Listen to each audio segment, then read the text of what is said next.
Another question na napakaganda mo sagutin.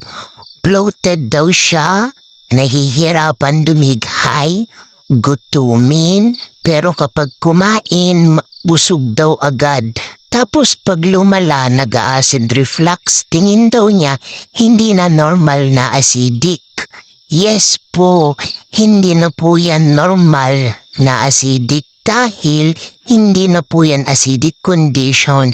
Kung mabibase tayo sa sinabi mong symptoms na po yan ng gallstone or gallbladder stone.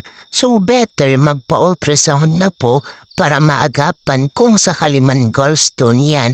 Pero sana lang po nagkakamali ako.